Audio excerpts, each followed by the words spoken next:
Assalamualaikum, hai aku Hana. Kali ini aku mau ngalurin alur cerita thriller yang tentunya filmnya bikin menegangkan. Film thriller Korea kali ini menceritakan seorang dokter atau tabib buta yang baik hati sekaligus berbakat sehingga dia telah diangkat menjadi tabib kerajaan Joseon. Akan tetapi dengan diangkatnya tabib buta tersebut, ternyata ada tujuan yang membuat kerajaan menjadi kacau. Kejadian apa yang membuat kerajaan tersebut menjadi kacau dan apakah tujuan sebenarnya tabib buta itu diangkat?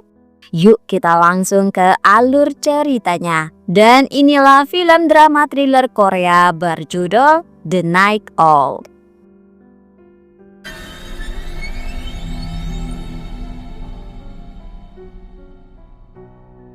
Film berlatarkan pada tahun 1645. Di zaman kerajaan Joseon, ada seorang tabib buta spesialis akupuntur yang sangat berbakat bernama Yongsu. Meskipun dia mempunyai kekurangan dalam penglihatan, Yongsu berhasil daftar masuk dalam ujian tes menjadi seorang tabib istana. Sebelum ujian dimulai, gurunya Yongsu memperkenalkan ketua tabib istana yang bernama Lee, yang mana Lee sendirilah yang akan menilai ujian tersebut. Disebabkan para calon yang lulus akan dibawa ke istana yang tentunya mengobati bangsawan, maka itu ujian tersebut para tabib tidak boleh menyentuh secara langsung dengan pasien dan hanya menggunakan benang untuk merasakan nadinya pasien.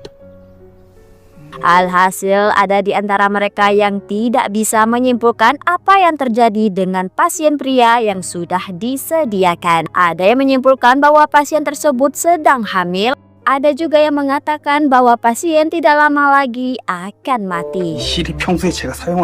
Kecewa dengan para calon tabib, Lee pun memutuskan menyudahi ujian. Akan tetapi saat akan pergi, Yongsu yang sudah tahu tentang penyakit si pasien langsung menjawab bahwa pasien tersebut sedang mengalami stroke. Mendengar itu, Lee pun bertanya mengapa Yongsu tahu padahal Yongsu buta, bahkan sama sekali tidak menyentuh nadinya si pasien. 소경이냐?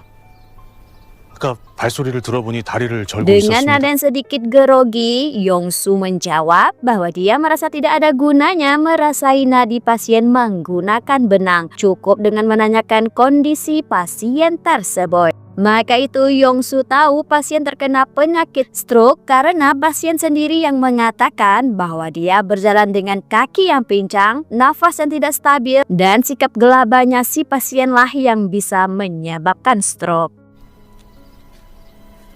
아마들을 진맥할 수 없는 형편에서 나온 요식행위를 할 것입니다.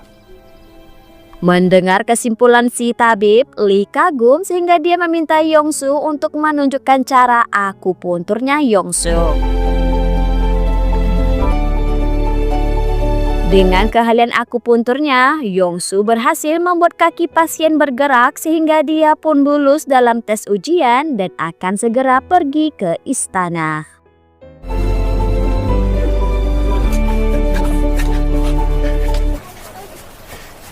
Dengan perasaan yang sangat senang, berita itu pun dia beritahukan kepada adik kesayangannya yang kita sebut saja adik. Untuk merayakan kelulusannya, Yongsu pun membelikan daging untuk makan malam mereka berdua. Akan tetapi adik melihat si penjual daging tidak jujur, namun Yongsu yang mengetahui itu memilih diam.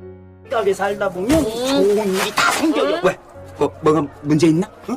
Diamnya abangnya itu membuat adik kecewa sehingga dia marah kepada Yongsu yang mempunyai sikap lemah serta diam jika ada yang menyakitinya. Mendengar itu, Yongsu berusaha menenangkan adiknya dengan berkata bahwa dia akan bekerja di istana selama 2 bulan dan setelah pulangnya tersebut, dia akan membawa adiknya berobat untuk menyembuhkan penyakit jantung adiknya itu. Mendengar itu, adik merasa sedih, namun dia tidak bisa berbuat apa-apa sehingga kesedihannya itu membuat penyakit jantungnya kambuh. 괜찮아? Dan kasihannya obat pereda nyeri jantung adiknya telah habis sehingga Yongsu memohon agar si penjual obat mau memberikan obatnya. Si penjual obat yang sudah lelah dengan hutangnya Yongsu tentunya menolak lalu mengusir Yongsu. Akan tetapi setelah melihat Yongsu terus-terusan memohon, akhirnya si penjual obat pun memberikannya dengan syarat Yongsu harus membayarnya setelah pulang dari istana.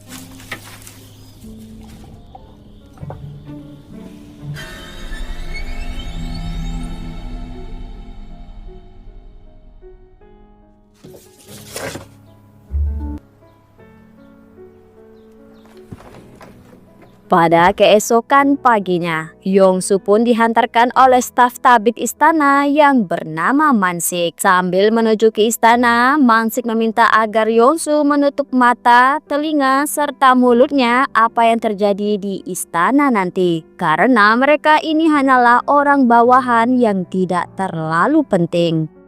Setibanya di klinik istana, Yongsu yang hanya mampu mengandalkan pendengarannya mulai memahami situasi serta ramuan obat yang berada di sekelilingnya.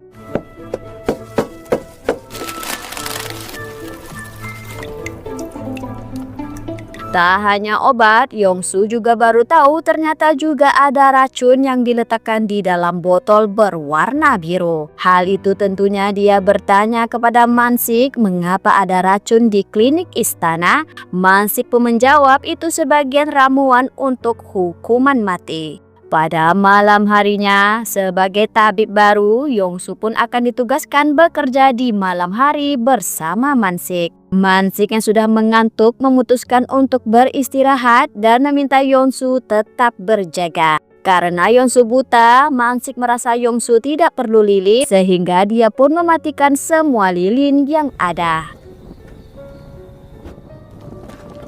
Setelah lilin dimatikan, hal yang tidak diketahui oleh orang-orang adalah ternyata Yongsu bisa melihat saat di malam hari atau tempat yang gelap seperti penglihatan burung hantu.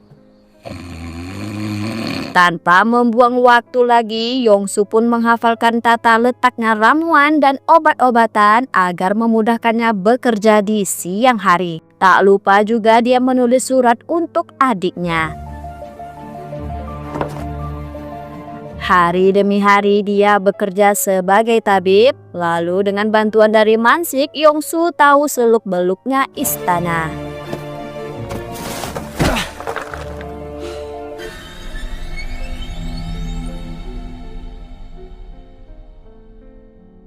Beberapa minggu kemudian, pada malam harinya, Yongsu yang merasa Mansik sedang senang bertanya apa yang membuat dia senang. Mansik pun menjawab bahwa sebentar lagi putra mahkota mereka yang telah ditahan sebagai jaminan akan segera pulang. Jadi putra mahkota telah menjadi tahanan perang selama 8 tahun di Cina akibat perang yang dilakukan oleh raja, sehingga anak lelaki kepada putra mahkota tidak pernah bertemu kedua orang tuanya. Tak lama kemudian, datanglah dayang-dayang dari selirnya raja untuk meminta tabib Li datang mengobati selir. Merasa Yongsu bisa melakukannya, Li pun membawa Yongsu untuk mengobati selirnya raja yang bernama Sio. Meskipun grogi saat melihat langsung tubuhnya Sio, Yongsu pun berhasil mengobati Sio dengan akupunturnya sehingga dia dipuji oleh Sio. Sio berkata akhir-akhir ini dia sering merasakan sakit kepala karena terlalu memikirkan keadaan putranya yang mungkin terabaikan oleh raja. Karena sebentar lagi putra mahkota akan pulang. 것이 좋을 듯합니다. 내가 걱정님이 걱정이지. Kemudian Sio dan raja sangat berterima kasih kepada tabib Li sehingga raja menitipkan hadiah untuk Li dan hal itu dilihat oleh Yongsu dalam keadaan gelap. Setelah mengobati Sio, Yongsu tidak sengaja melihat cucu raja atau pangeran sedang bersembunyi dari dayang-dayangnya.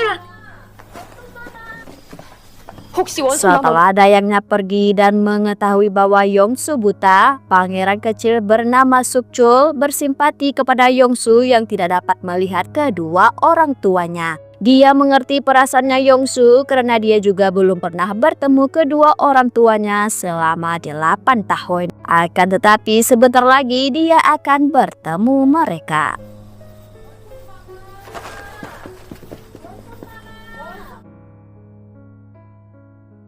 Pada keesokan harinya, putra mahkota serta istrinya telah tiba di Joseon sehingga membuat Sukchul tidak sabar menanti kedatangan orang tuanya. Akan tetapi dia dibuat kecewa karena raja atau kakeknya tidak membuat penyambutan kepulangan putra mahkota sehingga Sukchul menemui kakeknya. Tidak hanya Sukchul yang kecewa, Perdana Menteri serta Menteri Kerajaan lainnya juga kecewa. Maka itu Perdana Menteri ingin menemui Raja, akan tetapi hal itu dicegah oleh selirnya Raja yaitu Sio, yang mengatakan bahwa Raja sedang sakit.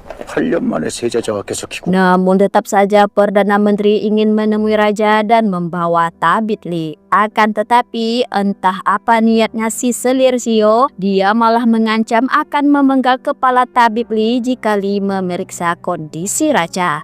영상께선 편전일이나 신경 쓰.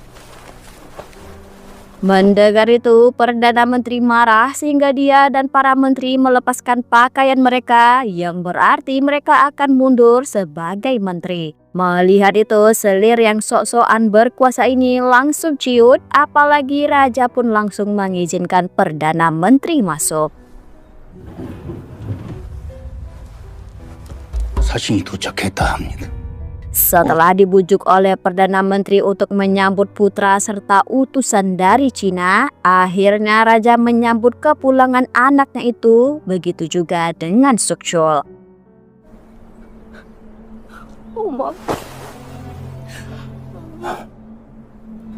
Tak lama kemudian datanglah utusan dari Cina yaitu dinasti Qing yang membawa surat dari kaisar mereka. Inilah alasan mengapa Raja tidak mau menyambut kepulangan putranya yang sudah 8 tahun ditahan. Bahkan Raja berani menyebut utusan Qing ialah biadab. 왕압시설원거 Isi surat tersebut berbunyi bahwa Raja haruslah segera digantikan dengan putra mahkota karena aksi perangnya Raja ke dinasti Qing 8 tahun lalu. Setelah pertemuan tadi, kini Perdana Menteri meminta agar putra mahkota segera menggantikan posisi Raja demi kelangsungan hidup rakyat mereka. Dia berkata seperti itu karena kini mereka sudah di bawah pimpinan dinasti Qing, bahkan dinasti Qing mau membantu Joseon untuk 청나라가 lebih 천하의 maju. 주인이 됐으니 낮게 Mendengar itu, putra keberatan karena dia tidak mungkin melengsarkan sendiri ayahnya. Akan tetapi setelah mendengar nasihat dari Perdana Menteri bahwa Joseon harus segera berubah dan bekerja sama, apalagi selama 8 tahun ini Raja tidak mampu memimpin sehingga kehidupan rakyat tidak sejahtera karena Raja masih menolak dinasti Qing. 아버님을 몰아내고 용상이라 Setelah mendengar itu, putra mahkota mencoba berbicara secara baik-baik dengan raja atau ayahnya itu. Dengan sedikit basa-basi, putra langsung meminta ayahnya itu untuk menerima dinasti Qing sebagai teman demi kehidupan rakyat. Karena kerajaan di luar sana sudah menerima orang-orang barat sehingga kini hidup mereka lebih maju ke depan dibandingkan kerajaan Joseon. Mendengar itu tentunya Raja marah karena dia merasa mereka harus tetap seperti Joseon dulu dan segera bebas dari kekangan kerajaan asing. 우리냐 버스로 바꿔야 합니다. Pada malam harinya, Yongsu diminta mengobati batuknya putra mahkota dengan akupuntur. Dari obrolan mereka berdua, putra menanyakan kondisi tubuhnya sekarang. Dengan menekan punggungnya putra, Yongsu menjawab bahwa tubuh putra terlalu tegang, maka itu dia meminta putra untuk bersantai. Mendengar nasihat itu, putra meminta dayangnya untuk membuka jendela agar dia sedikit rileks dan ditambah lagi suasana yang gelap sehingga dia merasakan ketenangan.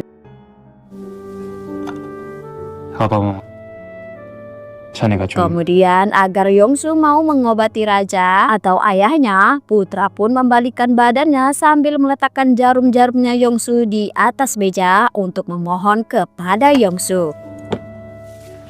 예서 Mendengar putra memohon, akhirnya Yongsu mau dan dia akan meletakkan jarum terakhirnya di lehernya putra. Akan tetapi saat putra akan mengembalikan jarumnya Yongsu yang berada di atas meja tadi, putra kaget karena Yongsu yang diketahui buta bisa tahu di mana letaknya jarum tersebut. Sehingga raja menginterogasinya, bahkan putra melihat surat-suratnya Yongsu untuk adiknya. Sehingga dia bertanya bagaimana orang buta bisa menulis surat. Dengan memohon ampun, Yongsu berkata kemungkinan putra tidak percaya bahwa dia bisa melihat di malam hari saja atau saat gelap. Yongsu benar-benar meminta ampun karena dia masih punya adik yang sedang sakit jantung.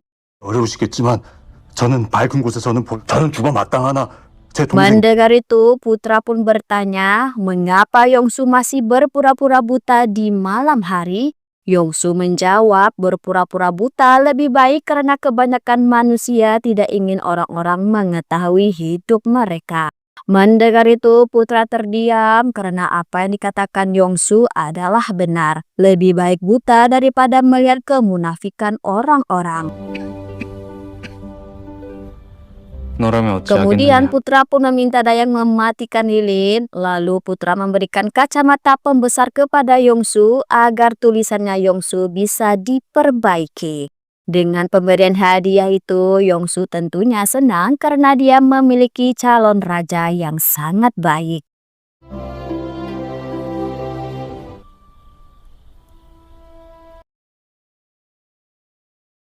Beberapa hari kemudian, setelah mengobati putra mahkota, Yongsu diberi hadiah berupa obat sakit jantung untuk adiknya. Tentunya Yongsu sangat senang, apalagi 2 hari lagi dia akan segera pulang. 귀한 약차네.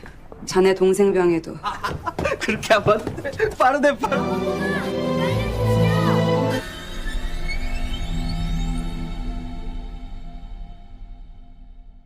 Pada malam harinya, saat Yongsu melihat hadiah pemberian putra, tiba-tiba dayangnya putra mahkota datang dengan keadaan panik karena putra mahkota sedang demam tinggi. Dengan segera tabib Li dan Yongsu pun mengobati putra. Setibanya di kamar putra, Yongsu tidak dapat melihat kondisinya putra mahkota karena suasana yang begitu terang. Sehingga dia hanya mengikuti perintah Li yang meminta dirinya membasahi kain untuk menurunkan panasnya putra karena putra terkena penyakit malaria.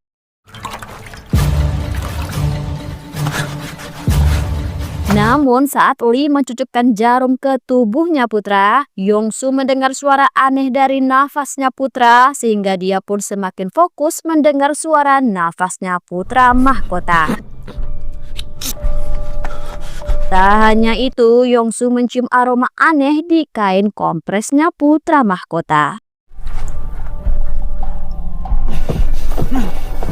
Akhirnya lilin pun mati sehingga Yongsu yang penasaran pun langsung melihat kondisinya putra. Dan betapa kagetnya dia melihat jarum akupunturnya Li berada di botol racun yang pernah dia lihat sebelumnya. Bahkan dia melihat putra mahkota sudah banyak mengeluarkan darah di telinga dan hidung. Itu berarti Li sedang meracuni putra. Dan kain yang digunakan kompres ternyata digunakan untuk membersihkan darah. Pantas saja Yongsu mencium aroma aneh di kain tersebut. Meskipun ketakutan, Yongsu tetap tenang agar Li tidak mengetahui dirinya bisa melihat apa yang dilakukan oleh Li. 그러니까 Dengan berbohong, Li mengatakan kepada Dayang bahwa demamnya putra sudah turun. Selesai dari kamarnya putra dan sudah berpisah dengan tabib Li, Yongsu pun segera menyelamatkan putra dengan membawa obat-obat ke kamarnya putra. Dengan mengendap, Yongsu pun segera mengobati putra, namun dia tidak merasakan denyut nadinya putra lagi, yang berarti putra mahkota sudah tewas. Akan tetapi dia menemukan satu jarum yang masih berada di kepalanya putra. Di saat yang sama juga, Lee yang menyadari jarumnya hilang satu langsung kembali ke kamarnya putra mahkota. Yongsu yang menyadari Lee kembali langsung pergi dari sana.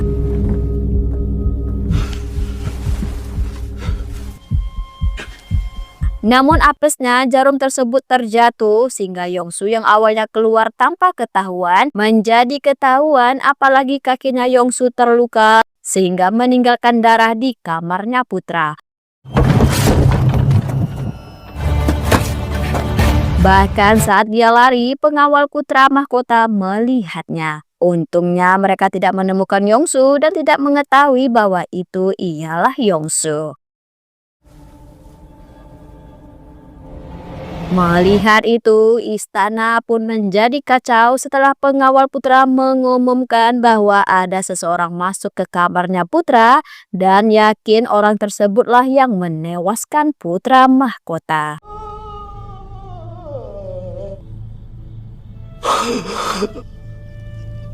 Akibat itu, Lee dan Yongsu dipanggil untuk menjelaskan kejadian sebelum putra tewas.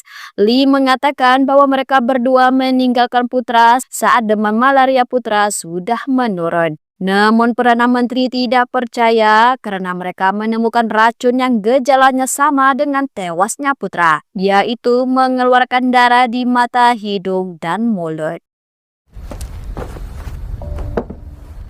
저의 증상이 Dengan berbohong dan licik, Lee mengatakan bahwa dia melihat ada seseorang keluar dari kamarnya putra mahkota, dan itu dikonfirmasikan oleh pengawalnya putra, yang juga mengatakan bahwa orang tersebut meninggalkan darah, yang berarti kakinya sedang terluka. Kemungkinan pria tersebut yang meracuni putra. 사실을 청에 즉시 알리지 않으면 옵니다. Mendengar itu, sambil menahan kepedihannya, raja pun langsung memerintahkan untuk menutup semua pintu istana serta mencari pria yang kakinya terluka itu. Dan jika ketemu, dia akan menghabisi pembunuh putranya. Mendengar itu, Yongsu pun ketakutan. 잡은 거고.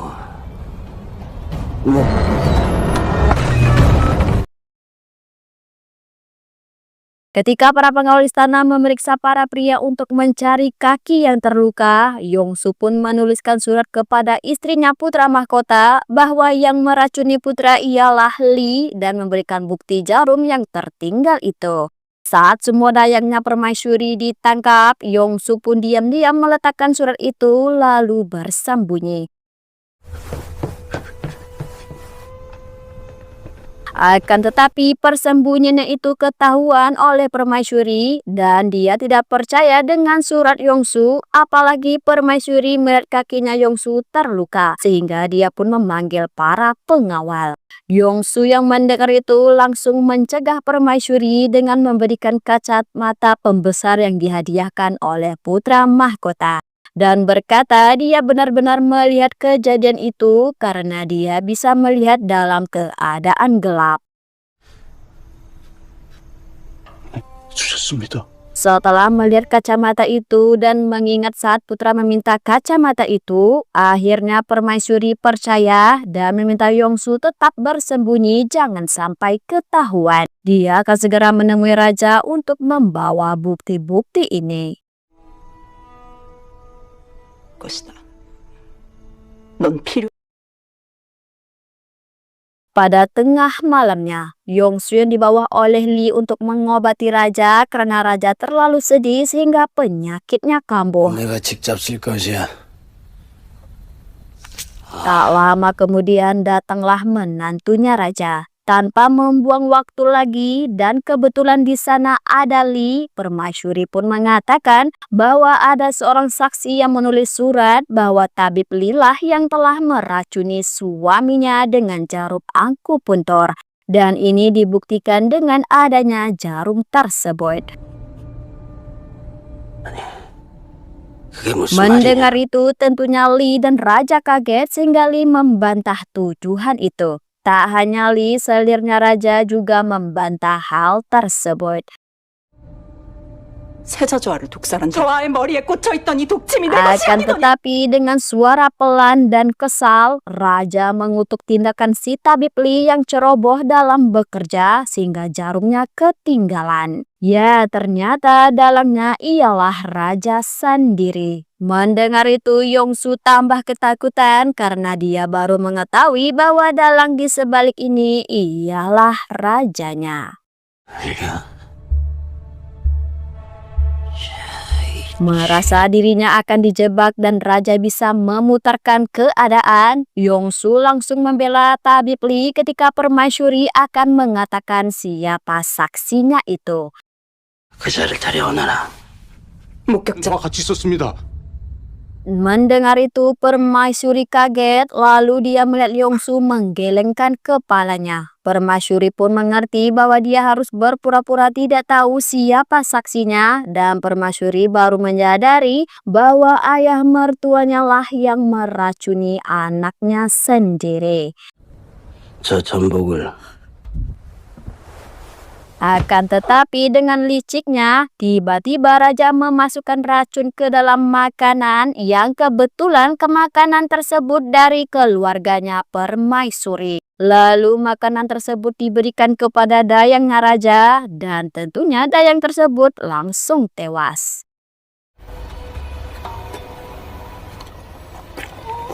Dengan tewasnya dayang itu, mulailah si selir sandiwara yang langsung menuduh permaisuri meletakkan racun ke dalam makanannya Raja.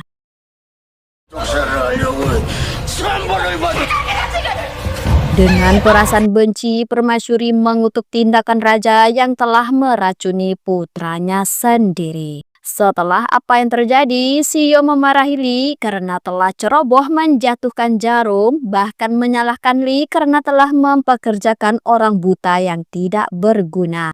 Ternyata itulah tujuan Yongsu diangkat untuk menjadi penolong Li saat membunuh putra. 있다며 그래서 소경론까지 모아놓고 역자란 놈은 어디까지 본 게야. Lalu Raja meminta Li untuk membakar semua surat-surat mereka berdua. 전할 말 있으면 내 서찰로 전하겠다. Mendengar itu, Li langsung membakar surat-surat itu. Akan tetapi saat akan membakar, dia telah didatangi Mansik sehingga dia menyimpan surat tersebut di bawah lemari. Setelah itu, Mansik melihat Yongsu berlari seperti bisa melihat sehingga dia menemui Yongsu. Bahkan Mansik juga kaget melihat kakinya Yongsu terluka. Mansik pun meluapkan kekecewaannya kepada Yongsu.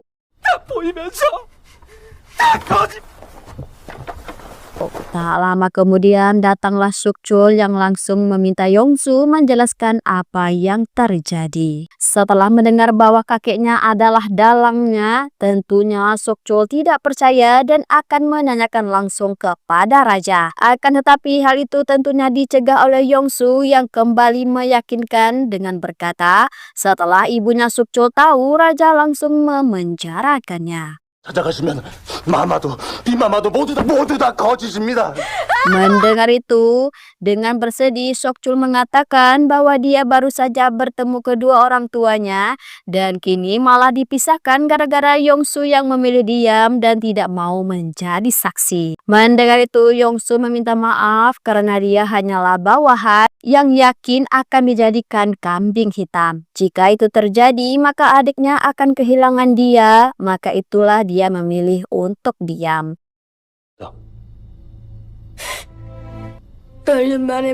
Sekali lagi dengan memohon, Sukchul meminta Yongsu mau menjadi saksi. Akan tetapi Yongsu tetap menolak karena lawannya ialah Raja.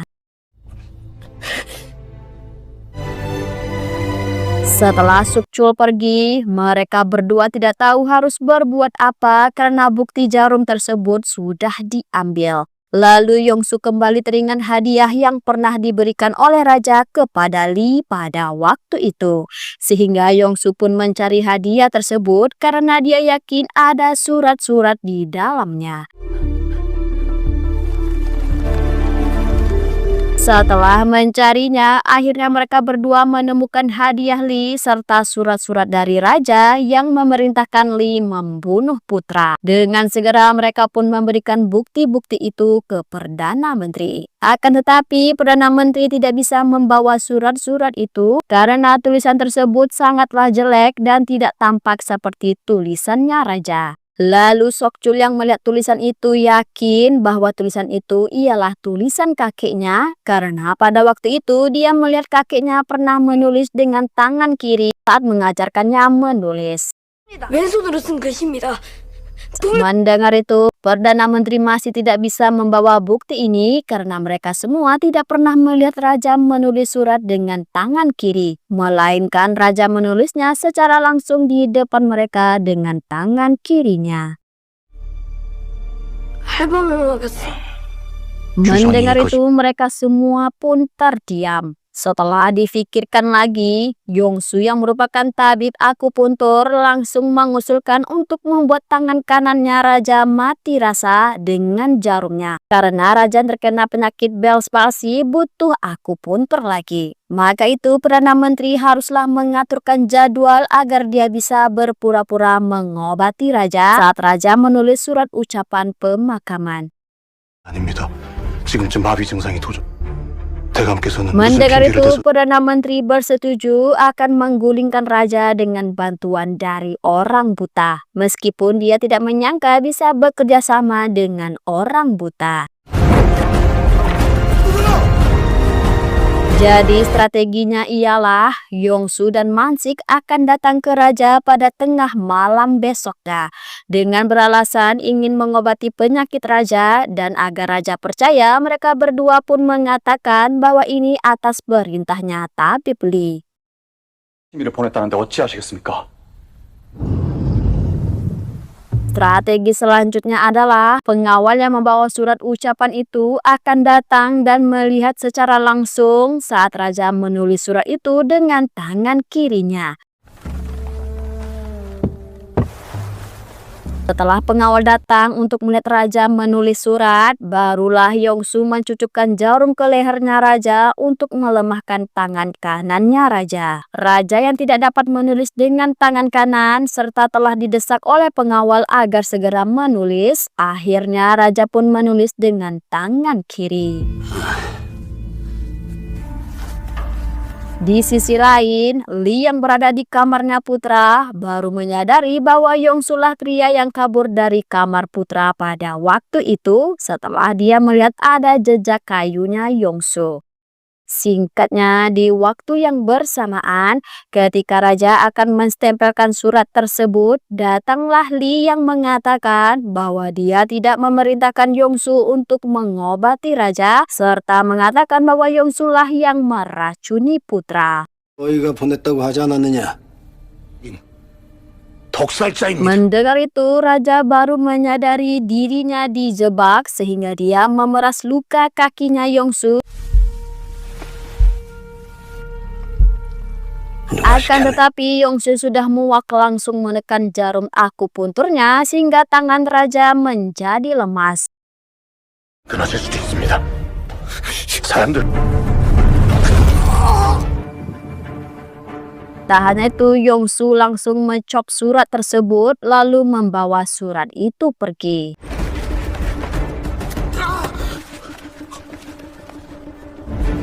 Singkatnya, setelah berhasil melumpuhkan seorang pengawal dan menyamar menjadi pengawal, akhirnya surat tersebut berhasil diserahkan kepada Perdana Menteri dan mereka semua bersiap untuk menggulingkan raja. Kemudian Perdana Menteri pun memberikan cop untuk Yongsu keluar dari istana. Tanpa membuang waktu lagi, Yongsu pun segera keluar dari istana.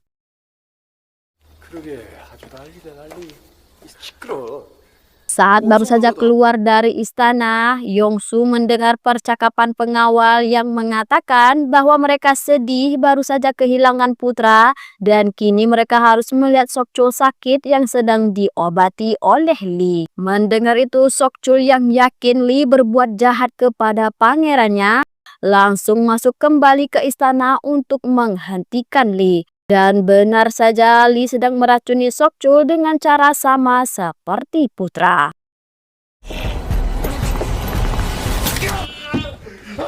Akhirnya Yongsu berhasil membawa kabur Sokchul, akan tetapi saat akan tiba di istana, singkatnya setiba di dalam, Yongsu yang buta memanggil Perdana Menteri padahal di sana hanya ada raja. Raja yang kesal bertanya mengapa tabib seperti Yongsu mau melibatkan diri dalam hal ini dan imbalan apa yang akan diberikan oleh dalang yang ingin menjatuhkan raja.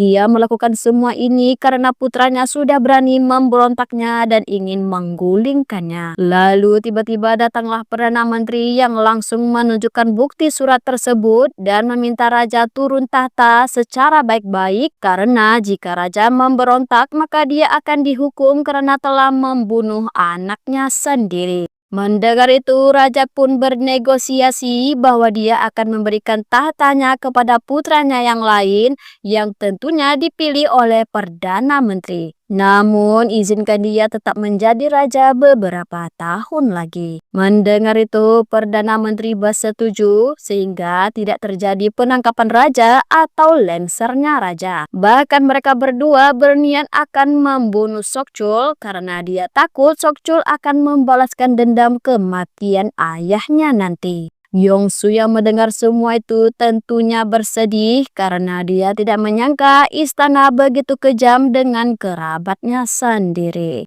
Hasil Perdana Menteri mengumumkan bahwa raja bukanlah dalannya. Kematian putra hanya disebabkan penyakit malaria. Mendengar ucapan Perdana Menteri tentunya membuat mereka kaget, namun mereka yang orang bawahan hanya mampu diam. Akan tetapi tidak dengan Yongsu yang sudah muak dengan sandiwaranya raja, langsung mengatakan bahwa dia ialah saksi dari kejadian pembunuhan itu dan rajalah dalangnya.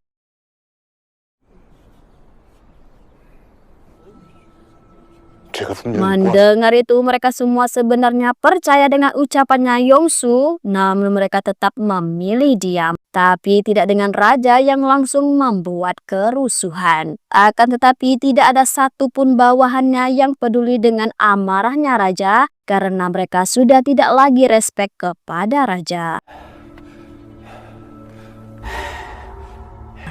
Setelah kejadian itu, Permaisuri tetap dituduh meracuni raja sehingga dia pun menerima hukuman mati. Begitu juga dengan Yongsu. Akan tetapi saat pengawal melihat Yongsu menatap langit dengan wajah yang lesu, akhirnya dia pun dibebaskan dan kembali ke rumahnya serta telah menjadi tabib akupuntur yang terkenal. Namun Yongsu tidak lagi seceria dulu akibat mengetahui betapa kejamnya kerajaannya.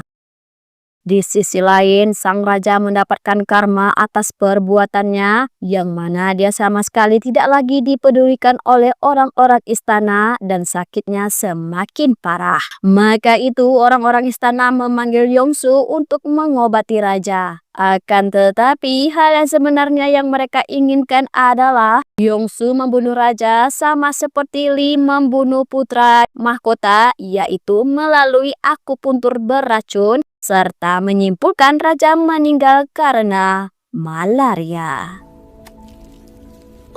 사인은 무엇입니까?